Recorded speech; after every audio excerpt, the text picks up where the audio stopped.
इंदौर जिले की राव तहसील के ग्राम रंगवासा में प्रसिद्ध भूतनाथ भैरव का मंदिर स्थित है। इस मंदिर को मंदिर के संचालक मंडल द्वारा वर्षों पुराना मंदिर करार दिया जाता है। मंदिर में जाने के लिए एक सकरा रास्ता है जिससे निजी कॉलोनी के बीच होकर मंदिर पहुंचना पड़ता है।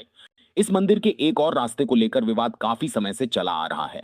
इस रास्ते को चालू करने को लेकर मंदिर से जुड़े रवि पाटीदार ने 4 बार तहसीलदार कोर्ट और जिला कलेक्टर के यहां आवेदन किए, लेकिन जिला कलेक्टर की निगरानी में बनी समिति में पटवारी, नायब तहसीलदार और तहसीलदार कोर्ट द्वारा रवि पाटीदार का दावा खारिज करते हुए इस जमीन को अग्रवाल ट्रस्ट की जमीन करार दिया है। यही नहीं, तहसीलदार राव द्वारा रवि पाटीदार को असामाजिक तत्व करार दिया है। इस मामले में मंगलवार को दलित समाज के नेता मनोज परमार और रवि पाटीदार के साथ सैकड़ों लोगों ने कलेक्टर कार्यालय के बाहर प्रदर्शन शुरू कर दिया और मंदिर का दूसरा मार्ग चालू करने की मांग की। इस बीच कलेक्टर ने प्रदर्शनकारियों के एक प्रतिनिधि मंडल से मुलाकात की, जिसमें रवि पाटीदार और मनोज परमार ने कलेक्टर से मुलाकात करते हुए जांच के बाद उचित निर्णय लेने का आश्वासन दिया है।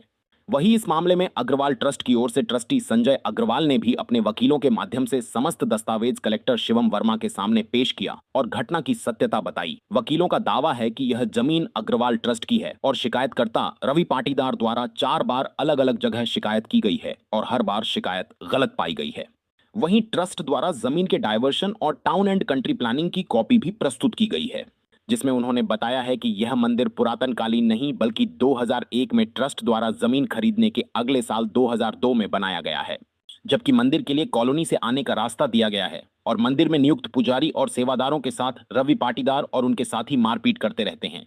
रवि पर पार्किंग को लेकर पूर्व में भी भैरव मंदिर की पार्किंग को लेकर गोली चलाई गई थी, लेकिन रवि जेब में मोबाइल होने के कारण बच गया और मंदिर के नाम पर लोगों को सोशल मीडिया पर भ्रमित किया जा रहा है। का रास्ता खुले, फर्जी और मंदिर का निर्माण कार्य में कोई बाधा ना आए और आने वाले टाइम में जो भंडारे हो, जो नगर भ्रमण हो बाबा का, उसमें कोई अवरोध पैदा ना हो। बस हमारी ये 4 मांग थी। साहब ने आश्वस्त करा कि हम इस पर बहुत जल्दी कार्रवाई करेंगे। शासकीय मद में दर्ज है 682 नंबर, मिसाइल बंदोबस्त में भी शासकीय है। लेकिन ये जितनी बार नफ्ती हुई है, 2 बार नफ्ती इसकी हो चुकी है, इसमें कहीं भी ये नहीं आया कि नफ्ती जमीन पर है। आपने इसको आपत्ति ली है, उसके बाद जब नफ्ती हुई नहीं तो हम कैसे बोलते? हमारे फर्जी नाम लिखे गए, हम मौके पंचनामे पर उपस्थित नहीं थे और हमारे नाम लिखे गए, तो हम कैसे मान ले नफ्ती हुई? जो नफ्ती हो गई आपके पास आ गई, उसके ऊपर आपने आपत्ति? हमारे पास कोई नफ्ती नहीं है। ये सब पेपर हमने आपत्ति ली, पर हमारी आपत्ति सुनवाई नहीं हो रही ना। हमने सब सारे पेपर लगाए, आपके समक्ष पेपर, उसकी जांच होगी। ये धार्मिक आयोजन कर रहे हैं, फिर बॉन्ड क्यों किया जा रहा है? हमने कोई बॉन्ड नहीं करा, झूठ बोल रहे। बॉन्ड का बॉन्ड ओवर नहीं हुआ, हमने करा ही नहीं। बॉन्ड ओवर पैसे भरे ही नहीं, हम तो क्यों बोले? 107-16 की कार्रवाई झूठी, एक तरफी कार्रवाई हुई है हमारे ऊपर, दोनों पक्ष पे होना थी।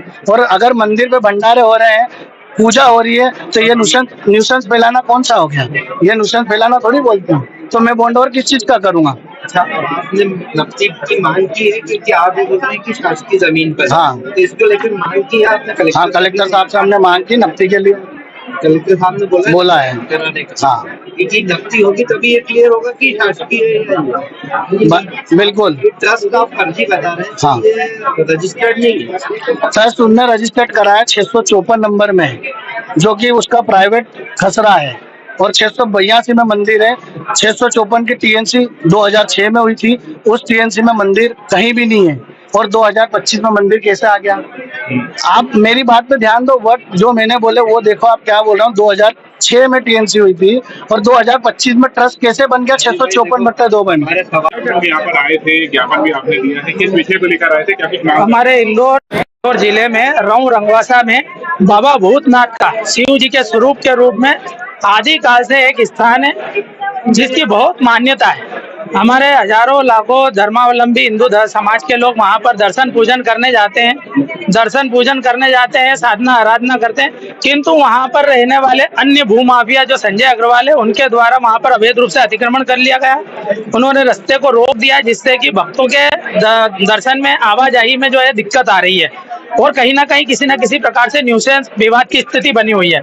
इस हेतु हम जो है माननीय कलेक्टर महोदय से मिलने आए थे हमने उन्हें कहा कि जो मंदिर बना है वो शासकीय भूमि में बना है, तालाब भंडारण वहां पर लिखा हुआ है। हमने 1991 तक के मिसल बंदोबस्त इनके सामने पेश करी है। 1991 के पहले तालाब भंडारण का जो क्षेत्र था उसको निजी बना दिया गया है। पट्टे की जमीन जो कि बेची और खरीदी नहीं जा सकती, वहां पट्टे की जमीन खरीदी गई और मंदिर को एकदम टीएनसी डायवर्सन से मिटा दिया गया है। टीएनसी डायवर्सन 2006 का है, जिसके अंदर मंदिर का कोई उल्लेख नहीं है।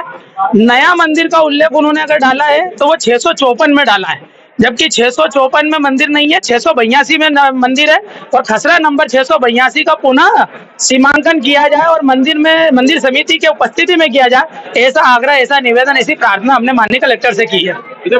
पूर्व में भी जो संपत्ति है अच्छी जांच की बार हो चुकी है, जिसमें यही आया है कि वो संपत्ति जो है वो ट्रस्ट की है।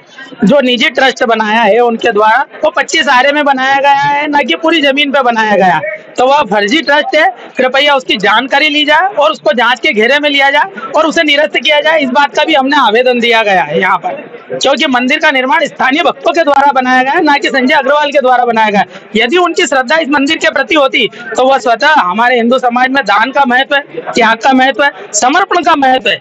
तो इसी स्थिति में वह अगर हिंदू समाज के अगर भला चाहता और मंदिर के प्रति उसकी श्रद्धा और आस्था थी, तो उसको मंदिर जाने के लिए भक्तों को मार्ग देना चाहिए, रास्ता देना चाहिए, ना कि अतिक्रमण करना चाहिए, ना कि रास्ता रोकना चाहिए। उन्होंने रास्ता रोक दिया जिससे श्रद्धालु मंदिर तक नहीं पहुंच पा रहे।